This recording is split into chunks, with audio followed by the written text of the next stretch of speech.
Vous avez 4 heures. Non. Vous avez moins de... 5 minutes. Pour connaître.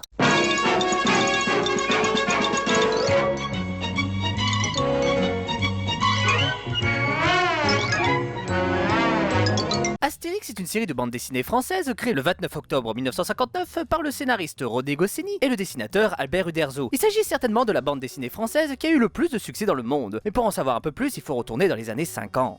René Goscinny et Albert Uderzo forment leur duo dès le début des années 50 et fondent en 56 leur propre agence de presse et de publicité, Eddy France et Eddy Presse, accompagnés du scénariste Jean-Michel Charlier et de Jean Hébrard. En 59, le publicitaire François Cloteau décide de créer Pilote, un nouveau journal pour les enfants financé par Radio Luxembourg. À 2 mois de la sortie du journal, le groupe se retrouve chez Uderzo, où Goscinny veut créer une bande dessinée sur le folklore français et mettre en avant la culture française à travers une BD divertissante. Il demande à Uderzo de lui raconter les grandes périodes de l'histoire de France, en commençant par le Paléolithique. C'est alors qu'ils arrivent à la période gauloise et ce fut une révélation pour lui. En peu de temps, il crée le village gaulois et ses habitants, alors que Goscinny imagine un personnage malin au petit gabarit. De son côté, Uderzo crée un deuxième personnage au physique intimidant, mais fort sympathique. C'est ainsi qu'Astérix et Obélix sont nés. Juste à temps pour son lancement, la première histoire sort lors du premier numéro du journal et se nomme Astérix le Gaulois. Le lancement du journal est une réussite avec 300 000 exemplaires écoulés et Astérix est l'une des séries les plus plébiscitées par les lecteurs. Malheureusement, suite à des problèmes d'argent, l'avenir du journal est menacé, mais il est racheté pour un franc symbolique par Georges Dargaud en 1960. Et un an plus tard, le premier album de la série, Astérix le Gaulois, sort en librairie. Le pitch,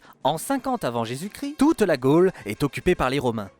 Non. Un petit village d'irréductibles gaulois, d'Armorique, résiste encore et toujours à l'envahisseur, grâce à une potion magique préparée par le druide Panoramix, cette boisson donnant une force surhumaine à quiconque en boit. Les personnages principaux sont Astérix, le guerrier du village, et Obélix, le livreur de menhirs, chargé par le village de déjouer les plans des Romains ou d'aller soutenir quiconque sollicite de l'aide. Après des débuts plutôt raisonnables, Astérix devient une bande dessinée très populaire et une grosse ferveur apparaît rapidement, notamment lors de la sortie de l'album Astérix chez les Bretons en 1966. Il faudra attendre le 5e volume pour voir Idée fixe pour la première fois. La raison du succès est bien le fait qu'elle touche les petits et les grands, avec sa plus grande force, les caricatures. Ce procédé apporte différents niveaux de lecture à l'œuvre et empêche de la réduire au rang de bande dessinée pour enfants. Mais pas seulement, il y a aussi les jeux de mots, comme pour le personnage d'Idée fixe, dont le nom fait penser à l'expression idée fixe. Il y a aussi des comiques de répétition, la scène de naufrage des pirates qui débute toujours par un cri de peur du personnage de Baba, la vigie. Ha!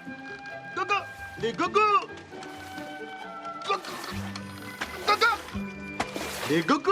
Depuis, ce sont plus de 350 millions d'albums vendus à travers le monde, traduites en plus de 110 langues et dialectes. En plus de cela, il y a des films d'animation, des films live, des jeux vidéo, les figurines et même un parc d'attractions près de Paris, le parc Astérix ouvert en 1989. À la mort de Goscinny, Uderzo fit le scénario en plus des dessins. À la retraite de ce dernier, le texte a été repris par Jean-Yves Ferry et les dessins par Didier Conrad depuis 2013. Et pour finir, voici quelques anecdotes bien sympas. Outre des personnages historiques de l'époque, de nombreuses personnalités sont apparues dans les albums. Pour donner quelques exemples, dans Astérix chez les Bretons, un groupe de chanteurs fait référence aux Beatles. Dans La galère d'Obélix, l'interprète de Spartacus, Kirk Douglas, devient le grec Spartakis. Ou encore dans la Zizanie, le centurion romain Caius Aérobus a les traits de l'acteur Lino Ventura. En parlant de la Zizanie, il fait référence à une période très compliquée à cause de plusieurs conflits au sein de l'équipe de la rédaction. Astérix et Obélix voyagent beaucoup, ils ont fait le tour de Gaule, ils sont allés en Grande-Bretagne, en Belgique, en Corse, en Espagne, à Rome, dans l'Atlantide, en Afrique du Nord, en Inde, en Scandinavie, en Italie et même en Amérique. Avec environ 370 millions de ventes, Astérix est la bande dessinée européenne la plus vendue dans le monde. À l'époque, un concours est lancé dans le journal Pilote pour trouver un nom à idée fixe. Les 3 autres propositions étaient Patra Coursix, Trépétix et Pindépix. Pierre Tchernia, ami de Goscinny et d'Uderzo, est la personnalité le plus souvent caricaturée dans Astérix. Goscinny et Uderzo en ont profité pour faire des références à leur famille pour la création de nouveaux personnages, comme Gilberte qui est nulle autre que la femme de Goscinny, qu'il a rencontrée lors d'un voyage en bateau. Si nos protagonistes ont leur propre personnalité, c'est la même chose pour les autres personnages. Chaque Gaulois du village a une moustache et un prénom se terminant en X. Ceux des Gauloises se terminent généralement en IN. Et pour finir, la réalisation de certains films d'animation, notamment Astérix le Gaulois, sont dus à un énorme coup de chance.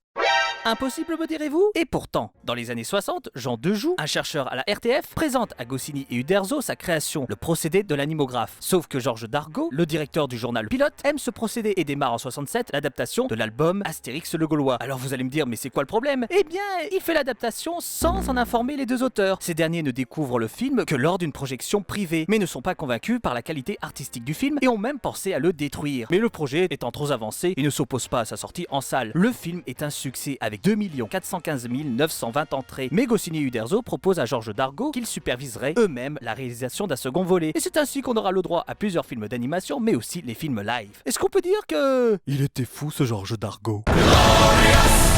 Quoi qu'il en soit, la BD Astérix est souvent considérée comme un mythe national, appartenant désormais au patrimoine français. De nombreux dessinateurs, auteurs, stylistes ont rendu plusieurs fois hommage à ce monument de la bande dessinée. Et aux sources de la légendaire amitié d'Astérix et Obélix, on retrouve la complicité exceptionnelle des deux créateurs, Goscinny et Uderzo. Et ça c'est beau, partout à Tisse. Et toi, tu en penses quoi d'Astérix? Est-ce que selon toi, il est l'un des héros les plus importants de la culture française? Dis-nous ce que tu en penses dans les commentaires. Si vous voulez nous suivre, abonnez-vous. Et n'oubliez pas la cloche au chocolat. Dans la description, nos réseaux sociaux. Et partage la vidéo en masse, en masse, en masse, en masse. D'ici là, portez-vous bien, c'est le plus important. Et le club Génération Geek vous dit à bientôt pour la prochaine vidéo. Bye bye.